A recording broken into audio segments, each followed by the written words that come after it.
Meat মছলা, জিৰা মছলা আৰু ধনিয়া মছলা।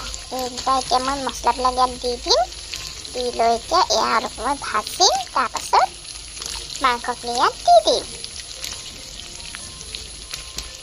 মছলাও মই সিমান ব্যৱহাৰ নকৰোঁ, একদম অকণমান এনেই দিওঁ।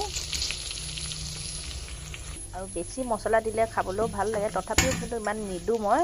পেটৰ কাৰণে প্ৰব্লেম হয় কাৰণে নিদিওঁ মছলাটো তেনেকৈ। আৰু এয়া আলু ফ্ৰাই কৰি ৰাখিছিলোঁ আৰু এইখিনি মাংসখিনি, যিখিনি মই আগতীয়াকৈ পিঁয়াজ, আদা, নহৰু, মিঠাতেল আৰু হালধি দি অলপ মঠি ৰাখিছিলোঁ। আৰু সেইখিনি এতিয়া ইয়াত দি দিম।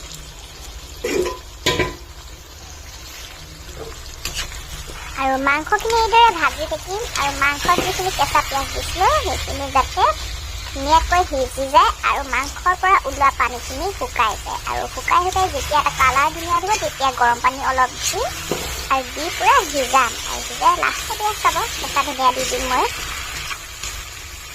বেছিকৈ মছলা দি বনোৱা মাংস দেখিবলৈ বহুত ধুনীয়া এটা কালাৰ হয় আৰু সেইখিনি কিন্তু ইমান সোৱাদ নাই খাবলৈ। আৰু কম মছলা দি আৰু মাংসখিনি যিমান পাৰে কম জুইত যদি বনাই আমি সিজাই থাকোঁ আৰু লাষ্টত সেই মাংসখিনি কিন্তু সোৱাদটো বহুত বেছি হয় আৰু খাবলৈ বহুত ভাল লাগে।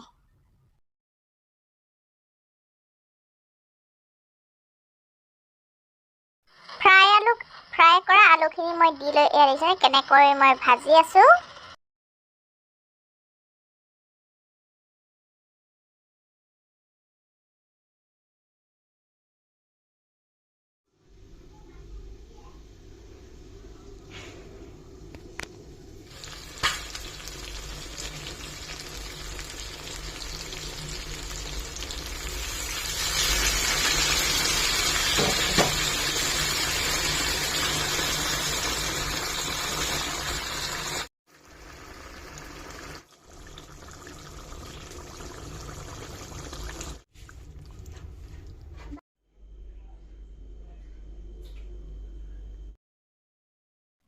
ইয়াত দিছে লাষ্টত কিমান ধুনীয়া এটা কালাৰ উঠি গৈছে। একদম কম পৰিমাণে মছলা দিয়া। আপোনালোকে নিজে দেখিলে ভিডিঅ'টোত।